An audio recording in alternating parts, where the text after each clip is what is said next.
Magandang oras po sa inyong lahat. Isang mapagpalang pagkakataon na naman ang ibinigay ng ating Panginoong Diyos upang tayo magsama-sama sa programang Oras ng Pag-aaral. Kami po ay nagagalak na kayo aming makasama muli sa ating pag-aaral ng salita ng ating Panginoong Diyos. Binabati natin ang lahat ng ating tagapanood at tagapakinig dyan sa YouTube channel at Adventist World Radio sa 89.1 mula sa Luzon, sa Visayas at sa Mindanao. At ang ating mga taga-subaybay natin dyan sa Ibayong Dagat. Mula sa Geneva, Seventh-day Adventist Filipino Church, sa Santa Rosa, Laguna, sa Chicago, sa Southern Leyte, sa Sarangani Province, sa Zamboanga del Sur, sa Caranglan, Nueva Ecija, sa Bagong Silang, Caloocan City, sa San Isidro, Isabela, sa Texas, USA, sa Rojas, Palawan, sa Valenzuela District, at sa New York City. Magandang oras sa inyong lahat at pagpalain nawa kayo ng ating Panginoong Diyos. Sa programang ito ay sama-sama nating bubuksan ang salita ng Diyos at pag-aralan ng mahalagang aral na makakatulong sa ating pananampalataya at pamumuhay. At ang ating hangarin na hindi lamang kalaman, kundi mas malalim pa na pagkakilala sa ating Panginoon at higit na pag-ibig sa Kanyang mga pangako. Sa ating paglalakbay ng pag-aaral ngayong oras na ito ay makakasama natin muli ang dalawang espesyal na panauhin na magbabahagi ng kanilang pananaw at paliwanag mula sa ating leksyon. Sama natin muli ngayon si Pastor Marvin Diaz, ang Ministerial Secretary ng Northern Luzon, Philippine Union Mission. Kumusta kayo, Pastor Marvin? Mabuti naman sa biyaya ng Panginoon at yung mga kaibigan, mga kapatid na sumasabay po sa programong ito. Saan man kayo naroon, nawa maranasan niyo po ang pagkalinga ng Panginoon at lalong-lalo na sa pagkaunawa ng salita ng Panginoon. Amen. At kasama din natin si Pastor Gaspar Abang, ang Stewardship Director ng Northern Luzon, Philippine Union Mission. Kumusta kayo, Pastor Gaspar? Napakasayang araw, oras ang bawat isa dahil itong panahon na naman tayo ay hihinto, tayo ay makikinig at tayo ay patuloy na mag-aaral ng salita ng Panginoong Diyos. Saan man kayo dako, ang aming pagbati ay nawa ay iyong matanggap at kasama ka namin sa aming mga panalangin, kaibigan, sa oras na ito. Amen. Tayo ngayon ay nasa pangalawang trimestre pa rin sa taong 2026 sa ating pag-aaral na may pamagat lumalago sa pakikipag-ugnayan sa Diyos.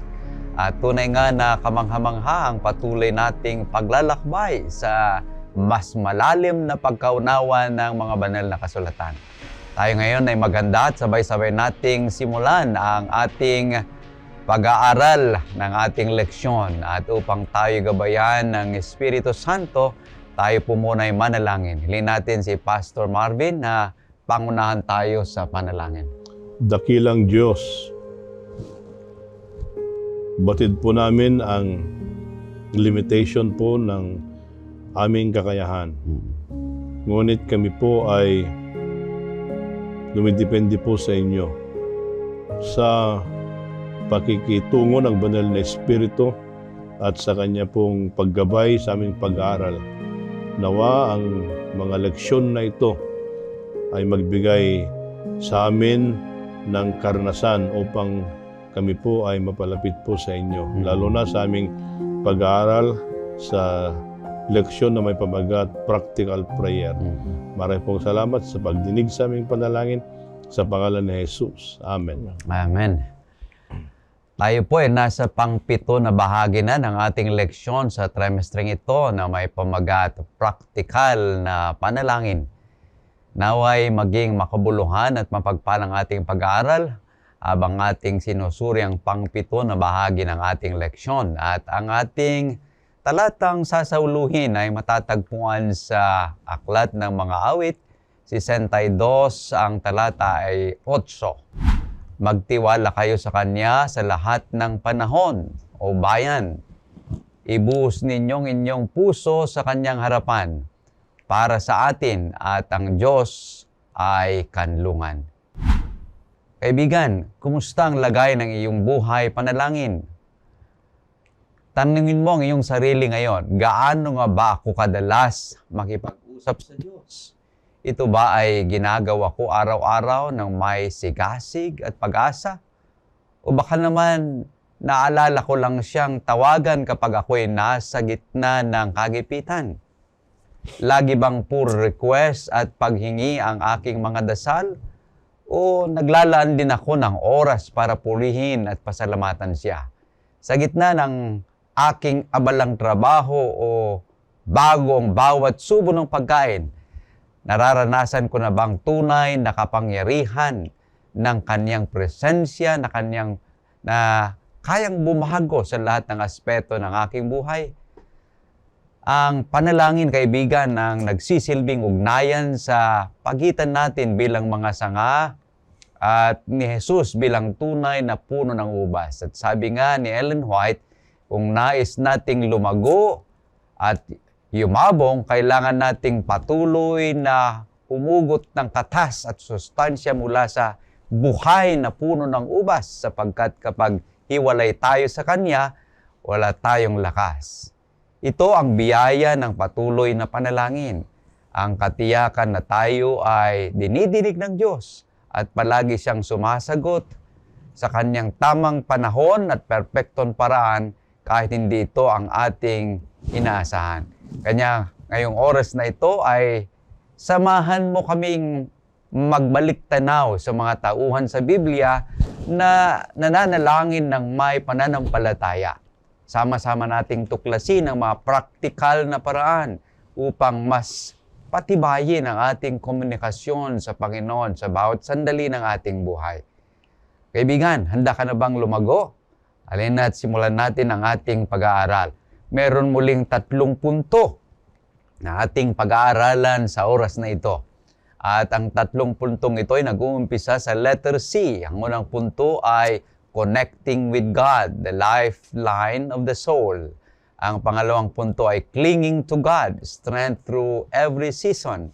At ang panghuling punto ay cultivating a consistent prayer life. Isa-isahin po natin ang 3 puntong ito upang ating makitang mga leksyon na atin po makikita sa ating pinapag-aralan ngayon. Ang unang punto, connecting with God, the lifeline of the soul. Pastor Marvin?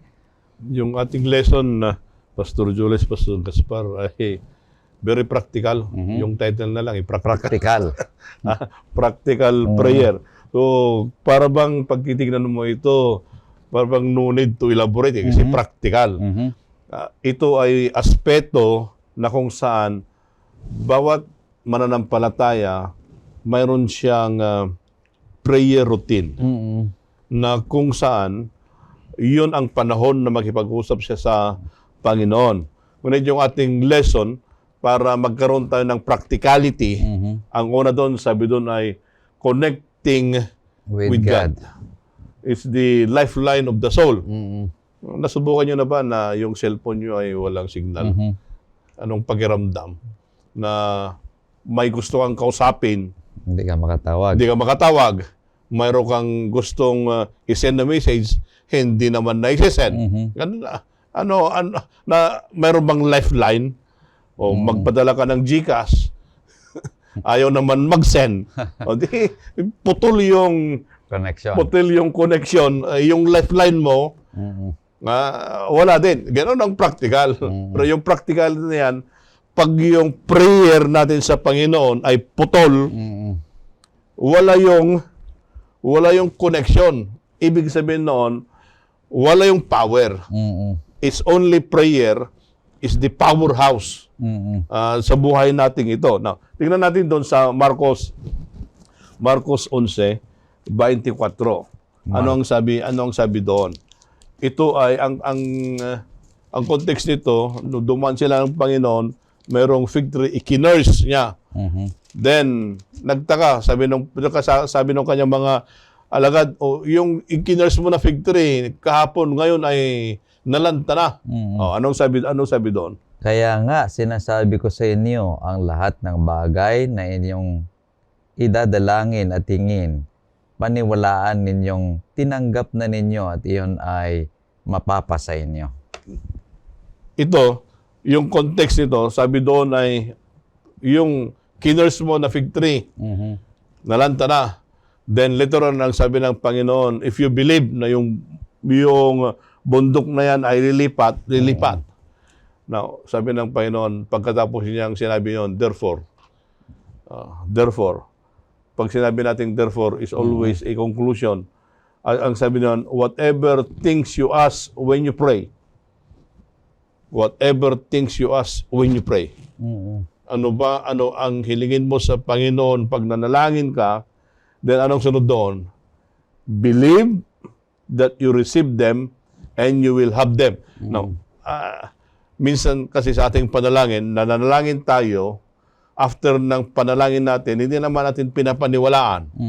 So, the doubt comes from us. Kaya, mayroon isang karanasan na nag-crusade. Yung tinirahan ko na bahay, ang sabi ng pastor, pag ilang ka na pastor na dumating dito, tignan ko na yung galing mo kung ma-convert yung aking kapatid. Sabi ko doon, hindi nakukuha sa galing yan.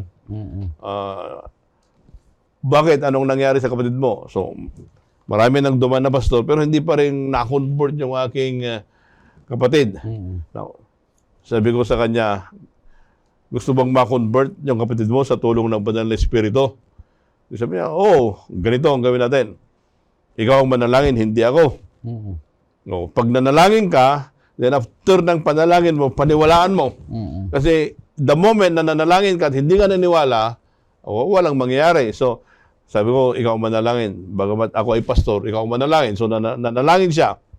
Then, after the prayer, sabi ko sa kanya, sigurado ka bang na pinaniwalaan mo yung panalangin mo?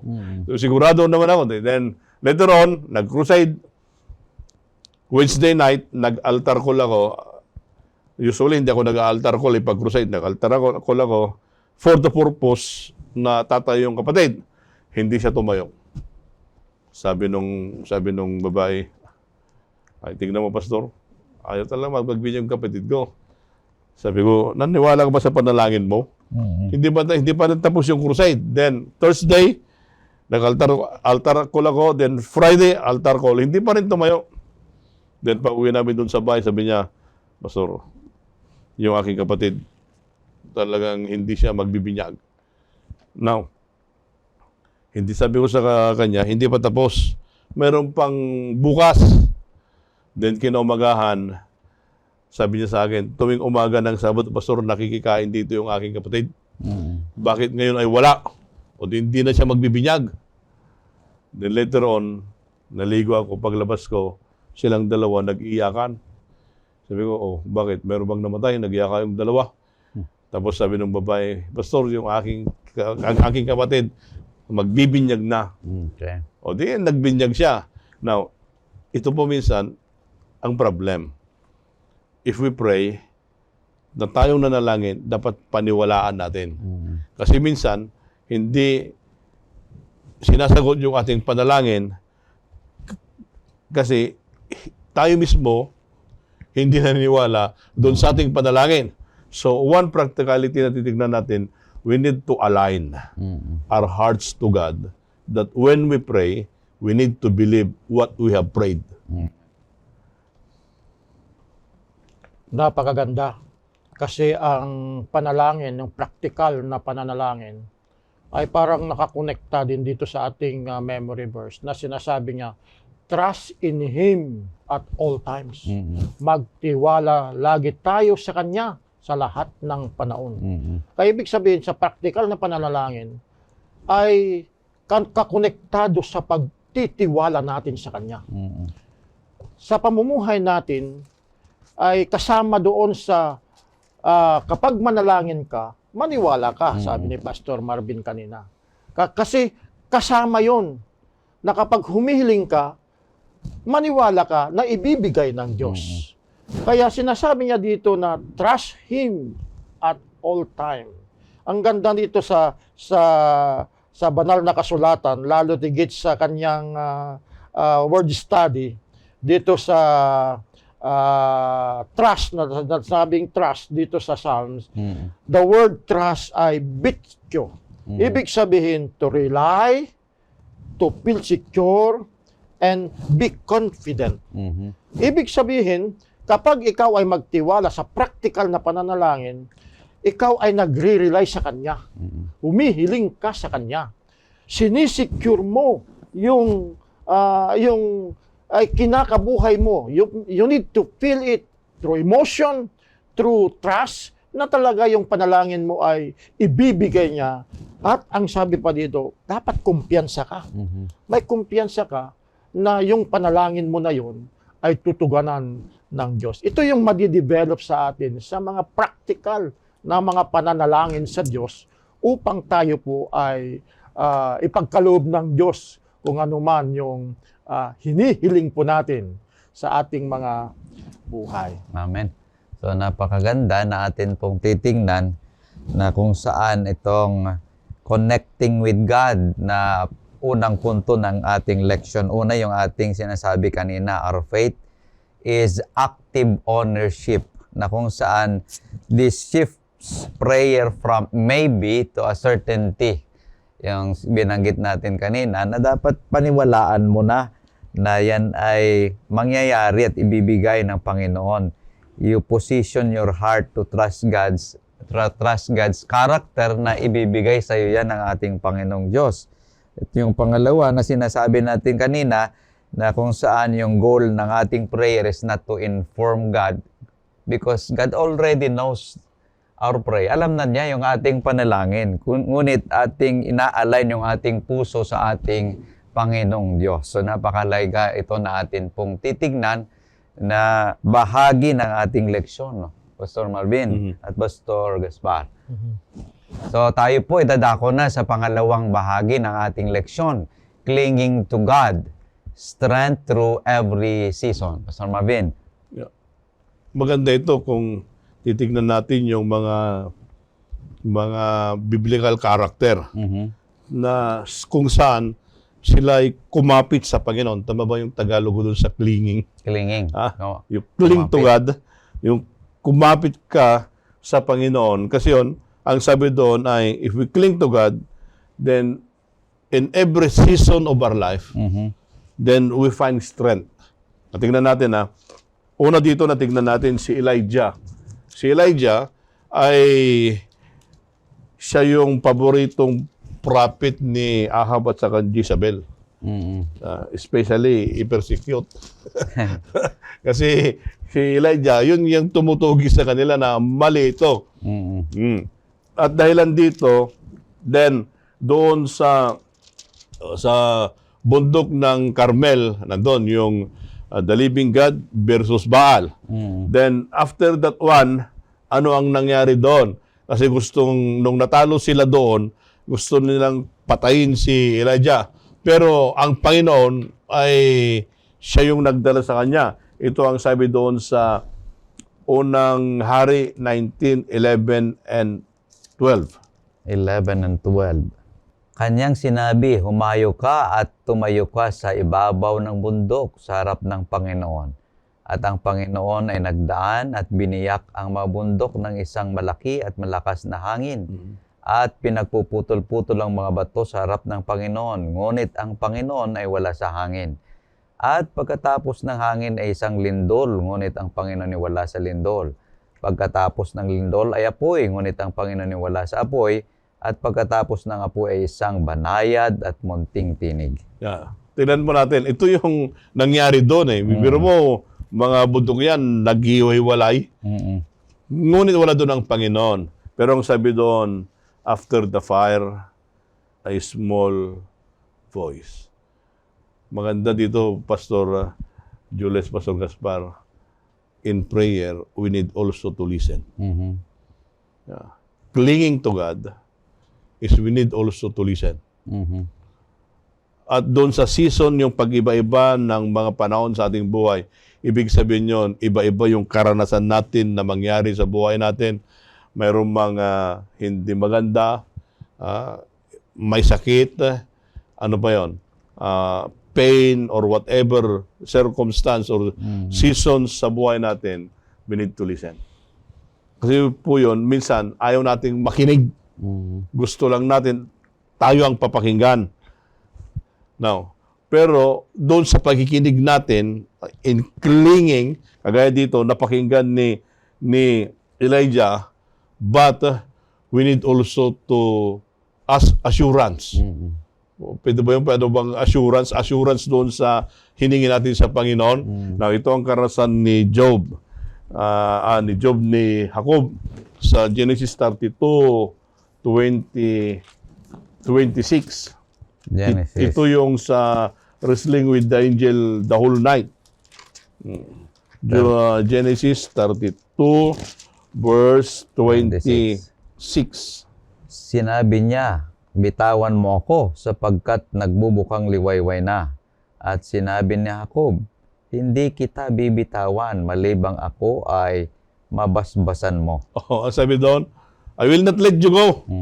Hindi kita bibitawan hanggang ako ay basbasan mo. Na yun pala, if we discipline ourselves to listen to God, then ang Panginoon ay babasbasan din tayo. Ito yung mga practical. Kasi minsan, ang nangyari dahil sa ating buhay ay ayaw natin pakinggan ang Panginoon na nagipagsalita sa atin. Now, so in prayer, not only tayo ang nag-usap sa Kanya, then at times, we need to keep quiet and listen to the small voice.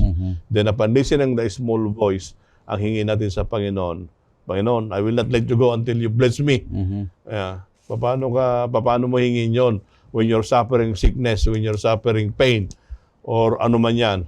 Can we say, Lord, you bless me? Na ito yung clinging to God in every season of our life na we need to ask God's blessings. Amen. Pastor Gaspar? Napakaganda dahil itong memory text natin na sabi niya, trust in Him at all times. You people, pour out your heart before Him. Napakaganda sabi niya, pour out. Kung titignan mo sa root word na niya, salitang ship ko, meaning to spill, to pour or gush out. Na yung practical na panalangin pala, bago tayo manalangin, Pastor Jolas, Pastor Marvin, you need to empty our heart. Yung para bang tanggalin mo lahat. Hindi yung marami kang alam, ganito. Hindi pala yung ganoon yung practical na panalangin. Para sa ganoon, ang Diyos ay punuhin niya yung ating mga panalangin. Kailangan nating tanggalin lahat. Through confession. Kaya kung babasahin mo the message ng ating Panginoong Diyos doon sa 7 churches of the Asia Minor, isa lang yung kanyang panukala sa kanyang iglesia. Ang salitang repent at magbalik loob sa Diyos. Kapag pala yung practical na pananalangin natin ay tanggalin natin, let our life be empty.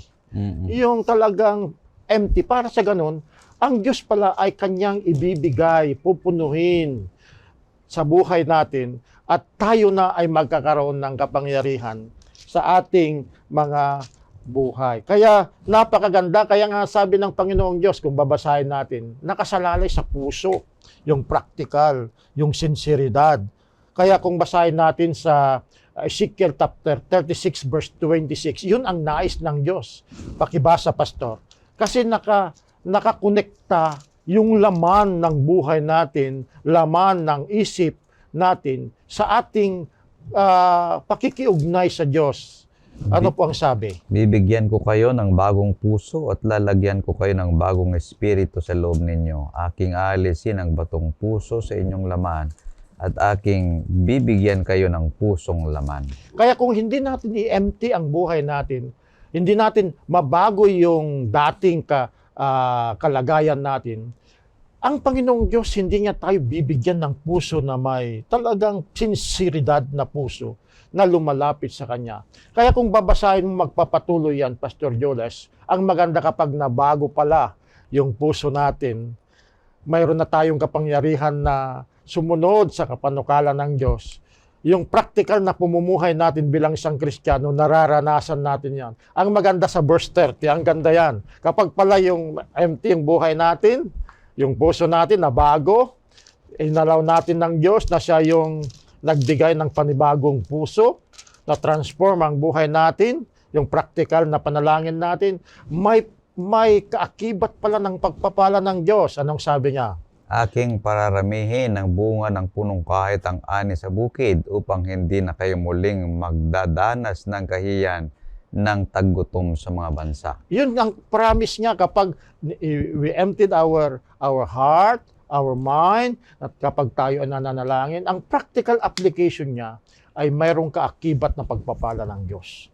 Sabi niya, hindi ka na makakaranas ng tagutom, hindi ka na makakaranas ng mga hirap, at hindi ka na makakaramas ng mga kapighatian. Sabi niya, I will command the fruit of the tree. I will command the land to provide the needs of His people. Napakaganda yung lesson natin. Ang practical na pananalangin, practical prayer, let our hearts and our life empty. Para sa ganon, ang kapangyarihan ng Diyos ay mararanasan natin. Pastor Jules, kung sakali man, kunyari, ayaw pakinggan hindi ayaw pakinggan, how do we react kung may delay Yung panalangin. yung panalangin? Yung answer ng ating panalangin. Paano yun? Kung may delay, di ba minsan hindi naman natin alam yung will ng Panginoon. At yung delay minsan nangyayari para bagang hindi na sinagot ng Panginoon.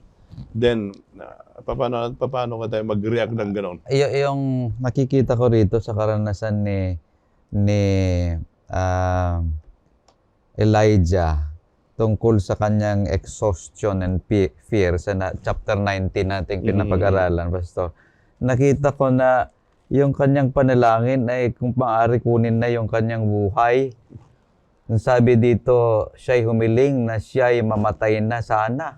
Na nagsasabi, sapat na ngayon, O Panginoon, kunin mo na ang aking buhay sapagkat hindi ako mas mabuti kaysa aking mga ninuno. Yung bang delay noon, di ba yun sa delay dyan, yung delay, di ba pinipersecute siya, nanalangin naman sa Panginoon. Then, habang nananalangin siya, still, he was being persecuted. Then, sabi niya, Panginoon, ako na lang, di ba pumunta siya sa time na nagkaroon siya ng anxiety. Anxiety ba yan? Sabi niya, gusto na niyang mamatay. Gusto nang mamatay. Then, well, in fact, nanalangin siya. Pero yung sagot ng Panginoon, silence naman. Walang sagot naman ng Panginoon doon na kuhan. Kasi kung ating titingnan, merong earthquake, wala naman doon ang Panginoon. Merong great wind, merong fire, wala naman doon ang Panginoon. Instead, God came in a low whisper. Iyon yung sinasabi. So ibig sabihin noon, there are times na sabi natin gap, yung panalangin natin that God is silent. Hindi ko kung nakikita nyo doon sa ating lesson, kasi doon sa panalangin. Diba? There are times na how do we react in times na yung ating panalangin ay nadidili ang sagot at ang gusto natin masagot agad. Hindi naman nangyayari. And later on, yung panalangin natin ay eventually hindi siya nasagot. Kunyari, meron tayong isang kamag-anak na may sakit na cancer. Di ba? Pinapanalangin natin. Nagpre-request ka sa church kung saan-saan. Then later on, ang nangyari sa kanya, namatay pa rin. May sagot yata si Pastor Gaspar eh. At alam ng Diyos na ang panalangin ay napaka-importante. Kaya nga, bago ka manalangin, alam na niya. Yung nararapat na sagot sa ating mga panalangin.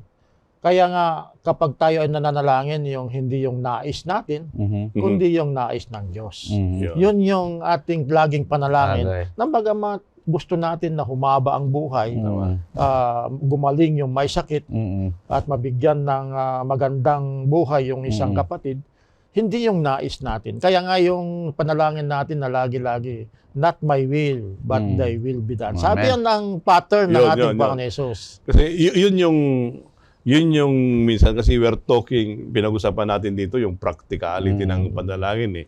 Minsan may delay, minsan hindi siya nasagot yung nais natin. Pero above all, tama yung sabi ni Pastor Gaspar, na the will of God, Yan ang masusunod. yun ang masusunod. Pero minsan kasi sa ating panalangin, nagiging selfish tayo. Na hindi yung will ng Panginoon, kundi ang mangyayari, my will be done. Yung ganun ang nangyayari. Kaya yung ating panalangin, paminsan-minsan kasi ito ay, we're talking with the practicality. Di ba nangyayari yun sa buhay Kristiyano na may delay, minsan denied yung ating panalangin. Pero ang tanong doon ay, doon sa panahon na ganon, ang katugunan ng Panginoon, do we still pursue the life of being a prayer man, a prayer woman? Tingnan niya. Ito, yung kaya ko inilabas na tanong yon. Kasi dito, dun sa karanasan ni Hana, naalala si Hana, na si Hana ay pumunta doon, gusto niya magkanak. Pero mayroon siyang delay doon sa 1 Samuel 1:15, tapos talon tayo doon sa 17. Ano ang sabi doon? Ngunit sumagot si Ana, hindi Panginoon ko, ako'y isang babaeng lubhang naguguluhan. Hindi ako nakainom ng alak o inuming nakakalasing, kundi aking binubuhos ang aking kaluluwa sa harapan ng Panginoon. Verse 17, na magkagay sumugot si Eli at sinabi, umayok kang payapa at ipagkakalobnawa sa iyo ng Diyos ng Israel ang kahilingan na idinidulog mo sa Kanya. Yan. Ang tingnan niyo po dito ang nangyari. Di ba? Gusto niya magkaroon. Sabi niya, parang lasing ito ah. Ngunit, anong sabi doon? Hindi ako lasing. Ang sabi ni Hana, I have poured out my soul before God. So, in clinging to God, is pouring ourselves to God. Yun pala yun. Kaya may delay man yan, kung denied yung panalangin, ang importante yan, we still cling to God. And still, the will of God, yun ang mangyayari doon. Kaya, pero magandang tugon ni Priest Eli sa kanya. Doon sa 17, sabi niya, go in peace. Umayok kang payapa. Go in peace. Kasi minsan, pag nakikistruggle tayo at gusto natin yung mangyari doon sa panalangin natin na ito ang gusto nating mangyari, ay hindi yun ang kalooban ng Panginoon, we don't have peace of mind. Pero the moment na we recognize yung will ng Panginoon, then there will be peace of mind. Amen. Yun yung pagsunod doon sa will ng Panginoon. Pero pag nag-struggle pa lang, struggle ka na your will be done, not God's will be done, then you don't have peace. But the moment na nagsanggir ka, una natin Ilocano that you lean on the promise of God, then you will have the peace of mind. Then, ang sabi ni Eli, God will grant your petition. Yeah. Napakaganda ito eh. Napakaganda kasi magkakaroon ka talaga ng kapayapaan anuman ang tugon ng Diyos sa atin kung mayroon kang pagtitiwala sa Kanya. Kasi kung yung pagtitiwala mo ay hindi sapat, doon ka talagang magugulumihanan. Kaya sa first statement pa lang sa verse natin trust Him at all time. Kaya ito yung mang-motivate sa atin. Sa huling phrases niya, sabi niya, God is a refuge for us. Kapag magtiwala tayo, ipagkakalob pa rin niya kay payapaan, katahimikan, kagalakan, kasiyahan sa lumang sirkumstansa sa buhay natin because God is our refuge at all times. Yan ang napagagandang praktikal na ikabuhay natin sa ating panalangin, Pastor Jones Amen. and Pastor Marvin. Napakaganda yung ating pinapag-aralan, mga minamahal. Kanya nga tayo tutungo na sa panghuling punto ng ating leksyon, cultivating a consistent prayer life. Pagkatapos nating nakita yung connecting with God, clinging to God, tayo dadako na sa cultivating a consistent prayer life. Pastor Marvin. Yung salitang cultivate, saan natin nahango yan? Sa pagtatanim. Di ba sa pagtatanim yan, you cultivate. Para sa ganon ay lalago. Mo ngayon. Ibig sabihin yan, yung cultivate ay daily nakukultivate natin yung prayer life natin. Kaya ang sabi sa John 15:8, ano ang sabi doon sa 15:8? 15:8. Sa pamagitan nito'y nalulwalhati ang aking Ama na kayo'y magbunga ng marami at maging mga alagad ko. Yan. Tignan natin alam mo na pag kinultivate mo, Magbunga. hindi siya magbubunga. Yan. Pag kinultivate mo, mayroon siyang bunga. So, ibig sabihin yan, yung ating prayer life, pag ito ay palaging nakukultivate, then magkakaroon siya ng bunga. Babalik ako doon sa previously na ating pinag-uusapan. Kunyari, may sama ka ng loob. Hindi mo siya mapatawad. Then, you cultivate a prayer life na pinapanalangin mo siya, ini-intercede mo yung tao na yon. Then, later on, yung bunga noon, yung sama ng loob mo, nawawala. Yun yung bunga. Na instead na ang sama ang loob na ang maranasan mo, then yun ay iibigin mo na siya. Yun na yung bunga. So, in the practical prayer life, dapat maranasan natin yung bunga ng ating panalangin. Na instead of hate, love. Instead of selfishness, generosity. Yan. Yun po yung yun po ang kinakailangan ngayon. Kasi yan, we cultivated a life of prayer na yung panalangin na yan ay nagbibigay po sa atin ng growth personally and fruit of the Spirit doon sa ating panalangin. Okay. Napakaganda kasi kapag nagko-cultivate ka, dalawa lang yung klaseng bagay na pupuntahan. Kapag mag-cultivate ka na may kasamang kasamaan, magbubunga din ng kasamaan. Kaya ang focus natin sa pag-cultivate ay kapag magtatanim ka ng kabutihan, i-cultivate mo yon. Lagi mo yung ginagawa, lagi mo yung sinasabi, ikinakakabuhay, yung bunga niya maganda. Kaya, bakit kaya may mga tao na puro negatibo ang sinasabi nila sa kapwa-tao? Kasi doon sila na-cultivate yung mga negatibong mga phrases na wala man lang silang nakikitang mabuti. Yun yung dapat natin, iwasan po natin sa buhay natin. Dahil ang prayer na practical na pananalangin ay dapat yung matanggal yung sama ng loob ng bawat isa, sama natin sa anumang bagay at maipokus yung pagmamahal ng Panginoong Diyos. Alam mo, kapag pala tayong practical, kapag lagi nating ginagawa yung panalangin, ay parang naka-anchored tayo. Yung salitang anchored talagang kahit anong dumating na mga pagsubok, parang hindi tayo madaling matiba.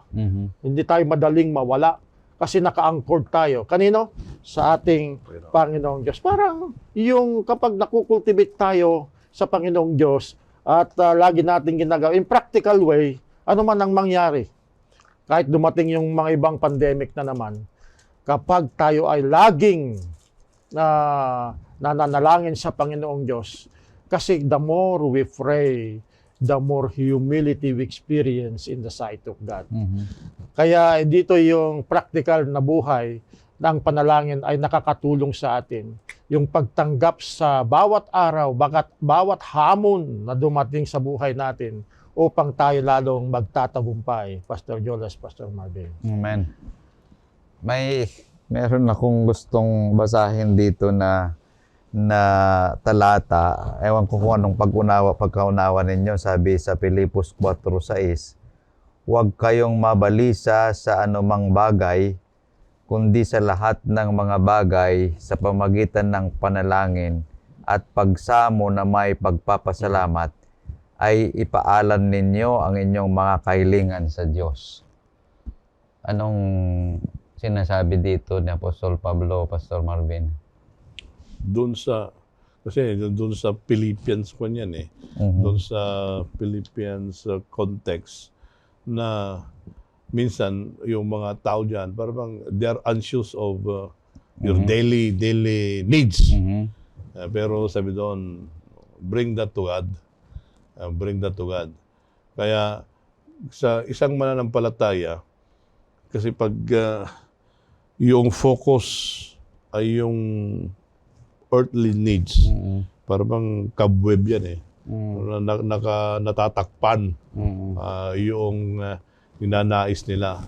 But ang sabi doon, but everything, bring it to prayer. Yan. Kaya maganda rin yung cultivation of prayer life. Iyon ay hindi one time.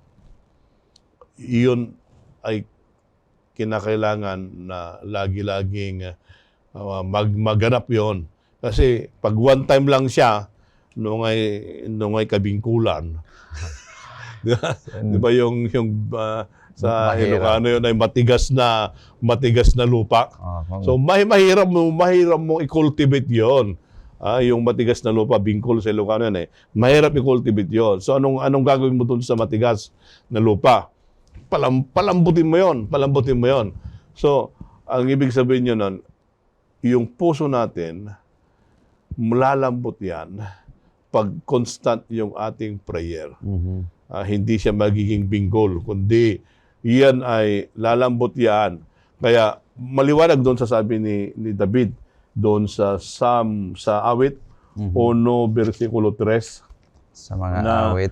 kung saan ay yung taong marunong i-cultivate yung kanyang prayer life ay kagaya ng isang kahoy na naitanim sa tabi ng tubig. Anong sabi niya? Siya ay gaya ng isang punong kahoy na itinanim sa tabi ng agos ng tubig, na nagbubunga sa kanyang kapanahunan, ang kanyang dahon na may hindi nalalanta, sa lahat ng kanyang ginagawa ay nagtatagumpay siya. Yan po yung cultivate the prayer life na ang sabi doon, planted by the rivers.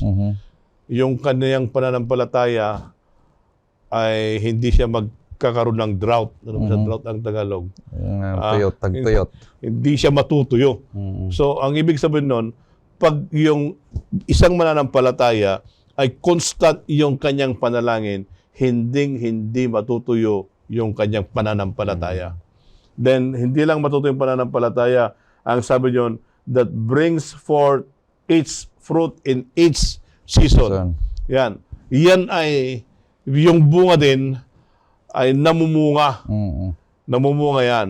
So, ang ibig pong sabihin yan, pag na-cultivate natin ang prayer life natin, yung bunga ng banal na espiritu, yung tuloy-tuloy yun na nakikita doon sa buhay ng isang mananampalataya.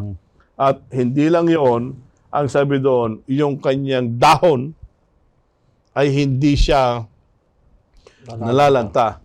Ibig sabihin nun, mayabong. Ang isang mananampalataya na na-cultivate niya yung kanyang prayer life, yung kanyang pananampalataya, mayabong yan. Whatever season na pumunta sa kanyang buhay, mayroon mang kasayahan, may sakit man yan, mayroong tagtuyot man yan, ano man yan, mayabong pa rin yung kanyang dahon dahilan sa na-cultivate niya yung prayer life. At hindi lang yon, ang sabi doon sa huli, and whatever he does shall prosper. Mm. Ito po yung sabi doon sa Pilipinas, don't be anxious, Mm. but bring that anything God. to God. Ibig pong sabihin nun, yung isang mananampalataya na na-cultivate niya yung kanyang prayer life, ano man ang kanyang gagawin, God will bring prosperity doon sa kanyang gagawin dahilan sa yung prayer life niya ay naging constant na sa Panginoon. Napakaganda kasi kung titignan natin sa root ng Philippians chapter 4 verse 16, Mm. the word be anxious, Mm. yung salitang Grego na mirinao, Mhm. ibig sabihin to be divided, Mm. distracted, or fall in the different direction. Ibig sabihin dito, wag kayong ma-divide, wag kayong ma-distract, Mhm. wag kayong pumunta sa iba-iba direksyon. Sabi nga di, don't be anxious. Mhm. Sabi nga, be anxious for nothing. Kundi, hindi tayo dapat ma-divide, hindi tayo pupunta sa iba-ibang direksyon, kundi, but in everything in prayer, dadalhin natin ito lahat sa panalangin. Mhm. Kaya sa ating practical na pamumuhay, instead na mag-worry tayo, instead na pupunta tayo sa iba-ibang mga kaisipan, iba-ibang direksyon sa buhay, sa iba-ibang direksyon sa ating pamamahala, dapat magkaisayo na dalhin natin lahat sa Panginoon. Yun yung sinasabi niya na sa be anxious for nothing, but we will bring it all to God in prayer. Okay. Meron pang gusto kong ilabas dito sa ating pinapag-aralan, Pastor Gaspar at Pastor Marvin, na can you still thank God in the midst of loss, in the midst of pain, in the midst of heartache? Kahit na na-cultivate mo na yung prayer life mo, it is easy to pray to God na yung ating panalangin ay humihingi palagi instead of thanksgiving. So, ano yung inyong masasabi dito? Na kung saan ay karamihan sa ating prayer life ay asking, requesting the Lord instead of thanksgiving. Doon sa, say for example, sa karanasan ni Job, instead of making request, ay sabi niya, binigay ng Panginoon, kinuha ng Panginoon, purihin ang pangalan ng Panginoon. Ito ay isang karanasan sa isang mananampalataya na nakadepende ito doon sa koneksyon niya sa Panginoon. Kasi minsan sa buhay ng isang mananampalataya, yung mga bagay-bagay na hindi naiwasan. Darating at darating yon. Kahit yung doubt, darating na darating yon. Ngunit ang sabi po dito sa Colossians 1:10, ang sabi doon ay Colossus 1:10. 1:10. Oh. Colossus 1:10. Upang kayo'y lumakad ng nararapat sa Panginoon na lubos na nakakalugod sa Kanya, namumunga sa bawat gawang mabuti at lumalago sa pagkakilala sa Diyos. No. So kailangan natin yung lalakad sa ating Panginoon at fully sabi doon, pleasing Him and being fruitful in every good work. Kailangan yon, Pastor Joles. Kasi sa isang mananampalataya, minsan kahit panalangin tayo ng panalangin, pinapadaan pa rin tayo ng Panginoon sa detour. Di ba? Pinapadaan pa rin tayo doon sa mga rough road sa buhay ng isang mananampalataya. But in the midst of the rough road, in the midst of the detour, dapat yung ating panalangin ay naandun pa rin. Na we are holding on the promises of God. Kasi yung bang practicality doon sa ating pamumuhay bilang isang Kristiyano, yun ay hindi natatanggal yun. Kung sana, pag nag-pray ka, nananalangin ka na ganoon, para bang may immunity ka, Mm. o di manalangin na lang lahat. Mm. Pero kinakailangan pa rin na in the midst of those experiences, Mm. wag nating kalimutan, Pastor Julius, yung panalangin. Kasi yung panalangin ay yun lang yung ating lifeline sa ating Panginoon. Okay. Yun lang yung ating connection doon sa living God. At yun din yung ating pananampalataya na magkaroon tayo ng bunga sa ating panalangin. Gusto kong basahin dito sa, mayroon akong naikuan dito sa, sabi niya, Patriarchs and Prophets, Mhm. page 91, Mhm. about the experience of Jacob. Mhm. Sabi niya, Jacob's labor was hard and his reward uncertain, but he patiently endured the trials that come upon him. His experience was to teach him the lesson of faith and patience. Through his trials, Jacob learned to place his confidence in God. Ito pala yung kwan natin, ang buhay natin. Bakit kaya tayo nakakaranas ng ganito? Kapighatian, paghihiwalay, kamatayan, paghihirap. Kagaya pala ni karanasan ni Jacob.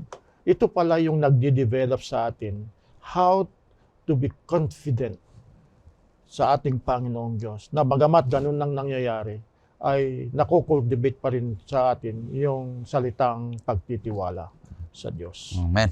Napakaganda yung atin pong pagtatalakayan sa ating pong leksyon na kung saan nagkaroon tayo ng 3 punto na pinag-aralan: connecting with God, the lifeline of the soul; clinging to God, strength through every season; and cultivating a consistent prayer life. Nawa ang lahat ng mga bagay na ito ay nagiging karanasan ng bawat isa sa atin habang tayo patuloy na kumakapit sa ating Panginoong Diyos at naglilingkod sa Kanya. At bago tayo magtapos ay makakakinig tayo ng isang awitin, at pagkatapos ay lingin natin si Pastor Gaspar Abang na pangunahon tayo sa panghuling panalangin.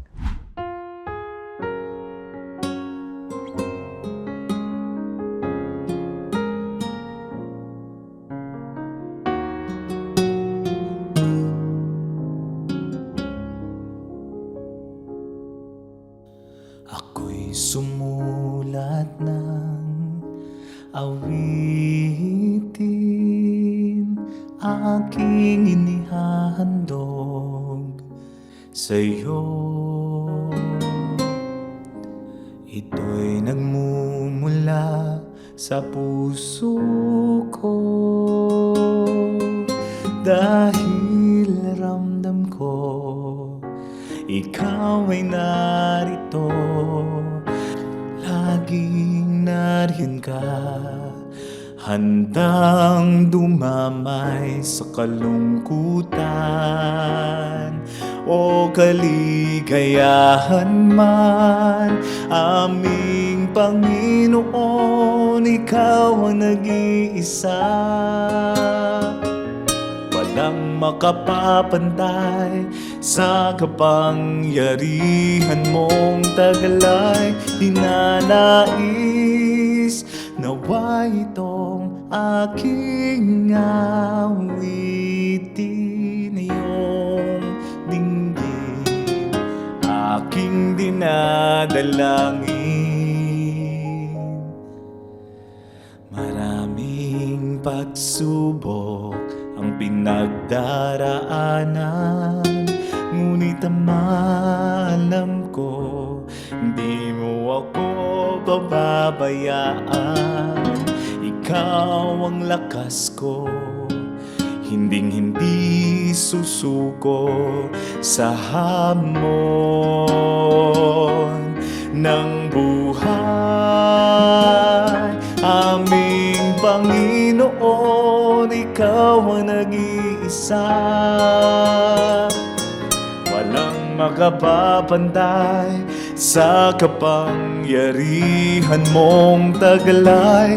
Ninanais nawa itong aking awitin, iyong dinggin, aking dinadalangin.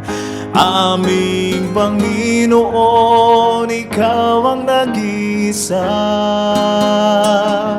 Walang makapapantay sa kapangyarihan mong taglay. Ninanais nawa itong aking awitin. Iyong dinggin, aking dinadalangin. Iyong dinggin, aking dinadalangin, Panginoon.